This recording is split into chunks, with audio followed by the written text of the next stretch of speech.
আসসালামু আলাইকুম প্রিয় দর্শক, আশা করি আল্লাহর রহমতে সবাই সহি সালামতে ভালো আছেন। আমি আজকে বানাবো spicy fish curry. Spicy fish curry রেসিপির স্বাদটা একটু আলাদা। সাধারণত আমরা যেভাবে মাছ রান্না করি তার চেয়ে এর স্বাদটা একটু বেশি হয়। আপনি একবার ট্রাই করে দেখেন, আশা করি রেসিপিটা আপনাদের ভালো লাগবে। তাহলে চলুন রেসিপিটা দেখে নিই। এখানে 5 টুকরা রুই মাছ আমি ধুয়ে ভালো করে সাফ করে পানি ঝরিয়ে নিয়ে নিয়েছি। এবার দিয়ে দিলাম সামান্য একটু লবণ সেটা, আর দিয়ে দিলাম একটু হলুদের গুঁড়া, আর দিয়ে দিব একটু লাল মরিচের গুঁড়া। এবার হলুদ মরিচ লবণগুলা হাত দিয়ে ভালো করে মেখে আমি মাছের গায়ে লাগিয়ে নিয়ে আধা ঘন্টার জন্য রেখে দিব ম্যারিনেশন করে। আধা ঘন্টা জন্য একটু কমের পক্ষে রেখে দেওয়ার চেষ্টা করবো, তাহলে একটু ভালো হয়।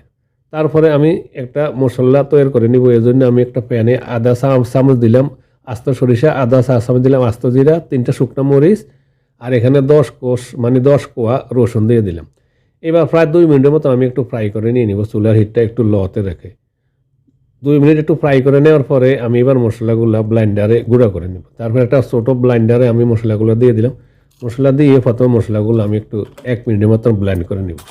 1 মিনিট পরে আমি এতে দিয়ে দিব কিছুটা মশলা। এরপর আমি দিয়ে দিলাম 1 চা চামচ হলুদের গুঁড়া, 1 চা চামচ দিলাম লাল মরিচের গুঁড়া, আর 1 চা চামচ দিলাম ধনিয়া গুঁড়া, আর একটু পানি দিয়ে দিব। পানি দিয়ে মশলাগুলো ব্লাইন্ডার করে আমি একটা পেস্ট তৈরি করে নিব।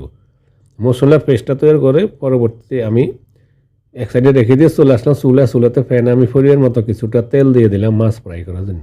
তারপরে তেলটা গরম হওয়ার পরে মাছ দিয়ে দিব। প্রিয় দর্শক, আশা করি রেসিপিটা আপনাদের পছন্দ হবে। যদি রেসিপিটা পছন্দ হয় প্লিজ একটা লাইক এবং একটা কমেন্ট করবেন, আর প্লিজ আমাদের চ্যানেলে সাবস্ক্রাইব করে আমাদের সাথে থাকার জন্য অনুরোধ করবো প্লিজ।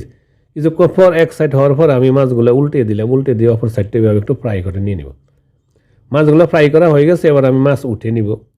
উঠে নিয়ে আমি এখান থেকে কিছুটা তেল কমিয়ে নিব, যেহেতু এতগুলো তেল খাওয়া ভালো না, যেহেতু আমি ফ্রাই করার সময় তেল দিছিলাম। এবার একটু কমিয়ে নিয়ে এতে দিয়ে দিলাম গ্রেট করা একটা পেঁয়াজ। আমি একটা পেঁয়াজ দিয়ে গ্রেট করে নিছি। তারপরে পেঁয়াজগুলো 3 মিনিটের মতো আমি একটু ফ্রাই করে বাদামি কালার করে নিয়ে নিব। এতে করে পেঁয়াজের গন্ধটা ভালো করে দূর হবে, আর পেঁয়াজটাও বাদামি কালার হয়ে যাবে। পেঁয়াজটা বাদামি কালার হয়ে গেছে দেখুন। এরপরে আমি এতে দিয়ে দেবো 10-12টা শুকনা কারি পাতা। আমি কারি পাতাটা নিয়ে একটু শুকিয়ে রাখছিলাম, তাহলে নষ্ট হয় না আর কি। কারি পাতা দিয়ে আবার আধা মিনিটের মতন একটু ফ্রাই করে নিলাম। তারপর আমি দিয়ে দিলাম যে মশলাটা তৈরি করে রাখছিলাম মশলা, আর দিয়ে দিব স্বাদ মতো লবণ। এই অবস্থায় আমি 2 মিনিটের মতন আবার একটু ফ্রাই করে নিব মশলাগুলো।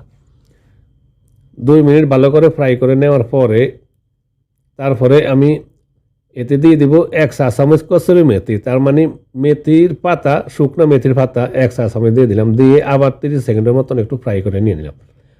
এরপর আমি এতে দিয়ে দিব 1 কাপ পানি। আমি মাখা জল লাগবে, বেশি জল দিব না। পানিটা বলক আসা পর্যন্ত আমি জাল করতে থাকবো। পানিটা যখন বলক এসে গেছে এই পর্যায়ে আমি এতে দিয়ে দিব ফ্রাই করা মাছ। ফ্রাই করা মাছগুলো আমি উপরে বিছিয়ে দিলাম।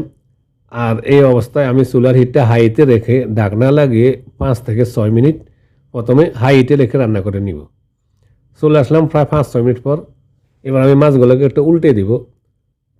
5-6 মিনিট হাইটে রান্না করার পরে এবার মাছ উল্টে দিয়ে আমি এতে দিয়ে দিব কোকোনাট মিল্ক। আমি এখানে কোকোনাট মিল্ক 4 টেবিল চামচ দিয়ে দিলাম।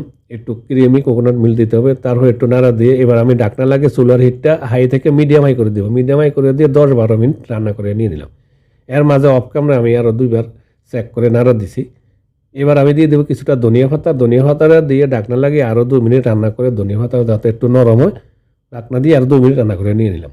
হয়ে গেছে আমার স্পাইসি ফিশ কারি, মানে রুই মাছের ফিশ কারি। রুই মাছ দিয়ে আমি তৈরি করছি। আশা করি এবার আপনারা এই মজা করে এই রেসিপিটা তৈরি করে আপনারা ট্রাই করে দেখতে পারেন। খুবই মজার একটা রেসিপিটা যদি ভালো লাগে প্লিজ লাইক করবেন, কমেন্ট করবেন, আর আমাদের চ্যানেলটা সাবস্ক্রাইব করে আমাদের সাথে থাকুন। ধন্যবাদ। সবাই ভালো থাকুন, সুস্থ থাকুন। আবার দেখা হবে ইনশাল্লাহ অন্য কোনো সময় অন্য কোনো রেসিপিতে। আল্লাহ হাফিজ।